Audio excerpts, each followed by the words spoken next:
আগে যে কাশ্মীরের ঘটনা আপনাদের জানা আছে, কাশ্মীরে যে ঘটনা ঘটেছে এটা অত্যন্ত নিন্দনীয়, এটা অত্যন্ত দুঃখজনক, এটা অত্যন্ত বেদনাদায়ক, এটা অত্যন্ত কষ্টকর। কিন্তু মনে রাখবেন জি, আসল দোষী যারা তাদেরকে না ধরতে পেরে, সে বলে না উদর বাঁশ, কোন রং না দেখে, কোন আপনার কি বলে ধর্ম না দেখে, যারা এই অপরাধী, যারা এই অন্যায় কাজের সঙ্গে যুক্ত, তাদেরকে চিহ্নিত করে ইমিডিয়েট ফাঁসি দিতে হবে। আমরা 140 কোটি মানুষ দেশের নাগরিকরা চাইছে এই অপরাধীদেরকে চিহ্নিত করে ফাঁসি হোক, নিশ্চিতভাবে ফাঁসি হোক। মানুষ জানতে পারবে যে ফাঁসি হয়েছে, আর মানুষের ভেতরে একটা ভয় ভীতি আসবে। কথা ঠিক আমরা মিডিয়ার মাধ্যমে জানতে পাচ্ছি, কোন মিডিয়া বলছে কলেমা পড়তে জানে নাকি, সেটা জিজ্ঞাসা করা হয়েছে। কোন মিডিয়া বলছে প্যান্ট খুলে চেক করা হয়েছে। যদি এক একটা ব্যক্তির কাছে এতক্ষণ করে সময় নেওয়া হয়, তাহলে বলেন তো এই 26 থেকে 28টা মানুষকে হত্যা করতে কতটা সময় লেগেছে?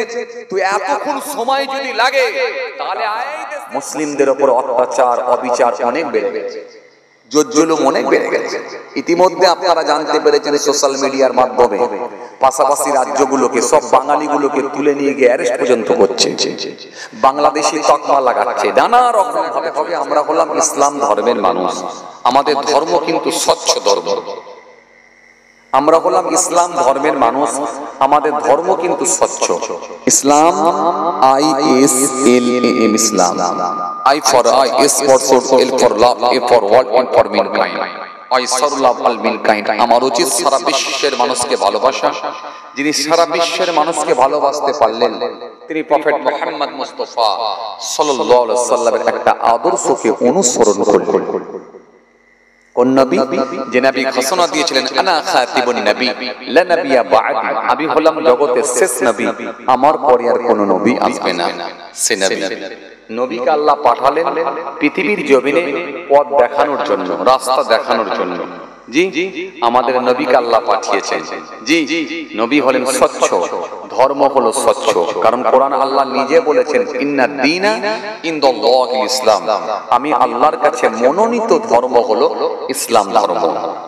এই ইসলামের মধ্যে কোনো ভেজাল নাই। আজকে পৃথিবীর জমিনে যদি কোনো ব্যক্তি অন্যায় কাজের সঙ্গে সম্পৃক্ত হয়, কোন ব্যক্তি যদি জি অন্যায় কাজের সঙ্গে যুক্ত হয়, তার দায়ভারটা তাকে নিজেকে নিতে হবে। কোন ধর্মকে টেনে কলুষিত করা যায় না।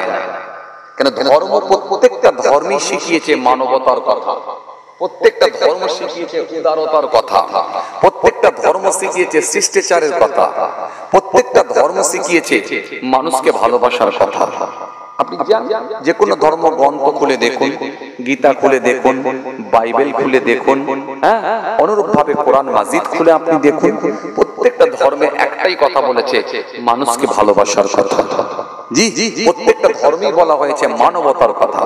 কিন্তু বড় দুঃখের সঙ্গে আজকে দেখতে হয়, পৃথিবীর দিকে তাকালে আমরা জানতে পারি মানবতা যেন আস্তে আস্তে বিপন্ন হতে চলেছে, মানবতা আজকের দিনে শেষ হতে চলেছে, মানবতা আজকের দিনে শেষ হতে চলেছে।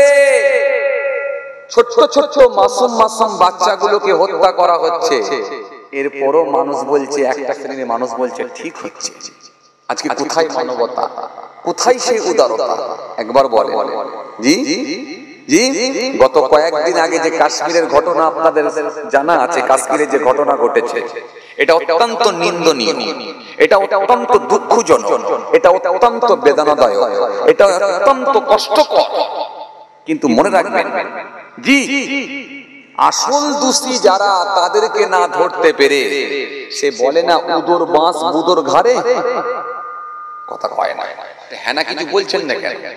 আসল দোষী যারা তাদেরকে চিহ্নিত না করতে পেরে, তাদেরকে অ্যারেস্ট না করতে পেরে, সারা ভারতবর্ষে বিভিন্ন রাজ্যের দিকে তাকান, মুসলিমদের উপর অত্যাচার, অবিচার অনেক বেড়ে গেছে, জুলুম অনেক বেড়ে গেছে।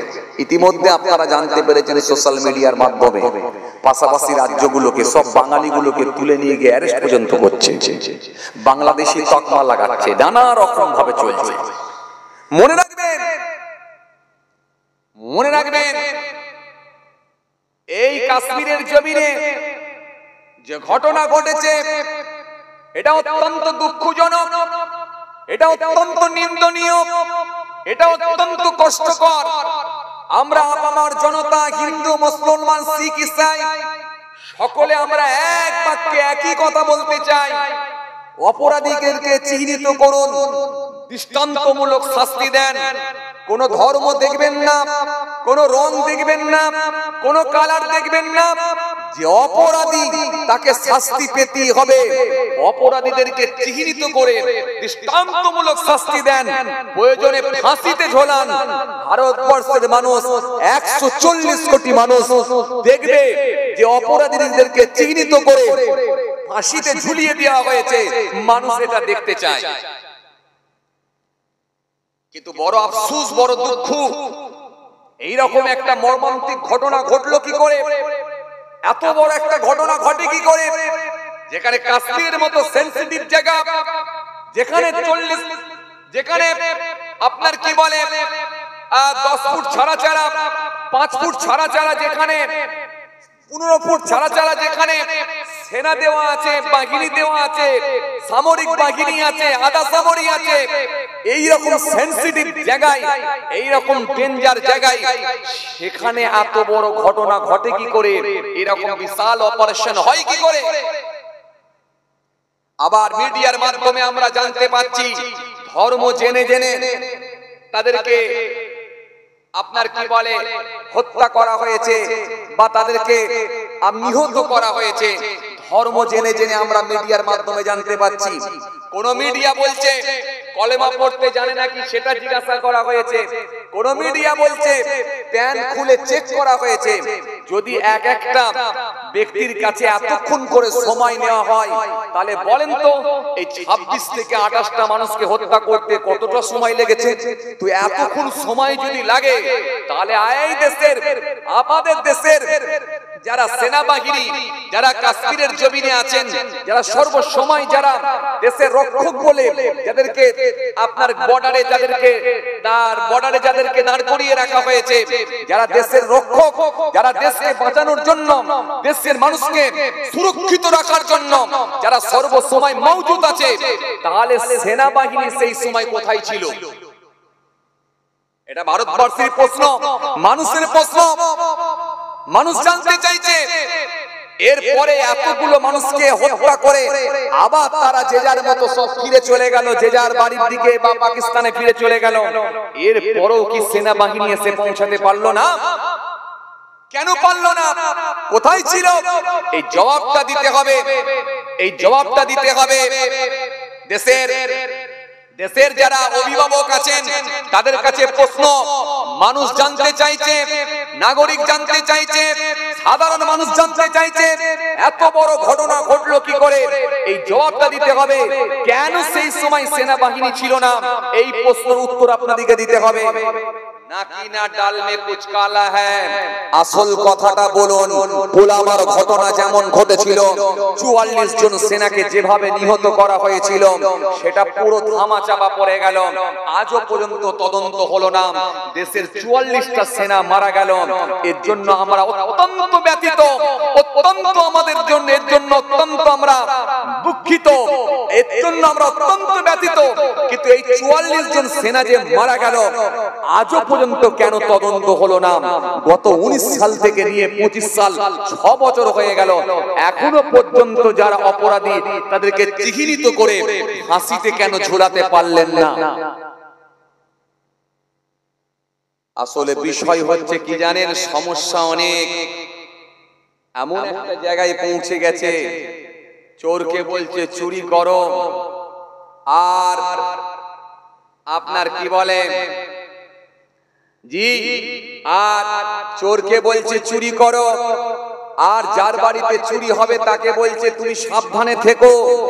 চুরি হয়ে যাওয়ার পরে এসে আবার মাথায় হাত বুলিয়ে বলছে যা হয়েছে হয়েছে ভুলে যাও, যা হয়েছে হয়েছে ভুলে যাও। আসলে মনে রাখবেন, দেশের সাধারণ নাগরিক যারা আছেন তারা কিন্তু সব আস্তে আস্তে বুঝতে পারছেন সত্য একদিন উদ্ঘাটন হবে, সত্য একদিন পরিষ্কার হবে। সেদিনে কিন্তু মানুষ ভোট দিয়ে আপনাদেরকে বুঝিয়ে দেবে। কথা ঠিক কিনা বলবো?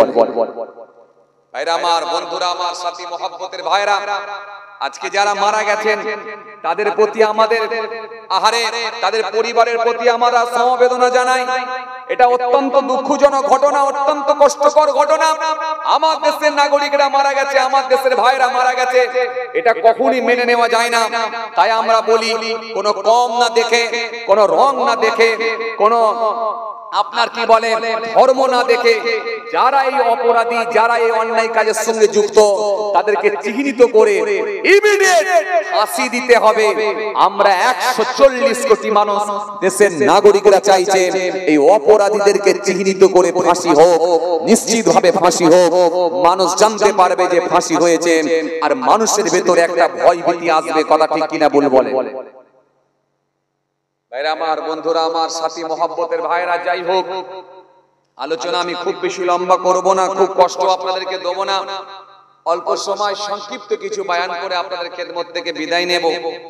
অনেক সময় আলোচনা আপনারা শ্রবণ করেছেন। চলুন আসেন, ভুল বুঝবেন না, রাগ করবেন না।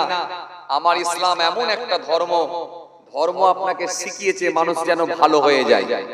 এই ভালো বানানোর জন্যই ধর্ম এসেছে। ভালো করে শুনবেন, ধর্ম এসেছে মানুষকে ভালো করার জন্য। কোরআন শরীফের মধ্যে আল্লাহ নিজে জানাচ্ছেন, ইয়া আইয়ুহান নাসু উবুদু রাব্বাকুমুল্লাযী খালাকাকুম ওয়াল্লাযীনা মিন ক্বাবলিকুম লাআল্লাকুম তাত্তাকুন। আল্লাহ বলে, হে মনুষ্য জাতি, মানুষ সকল, তোমরা রবের ইবাদত করো, যিনি তোমাদেরকে সৃষ্টি করেছেন, তোমাদের পূর্বের মানুষগুলোকে যিনি বানিয়েছিলেন। উদ্দেশ্য অন্য কিছু নয়, একটাই কারণ, যাতে করে তোমরা মুত্তাকি হতে পারো, পরহেজগার হতে পারো। কথা কিছু বুঝে আসছে? এই বুঝে আসছে? এই মুত্তাকি বানানোর জন্য আল্লাহ বলেছেন তোমরা আমার ইবাদত করো।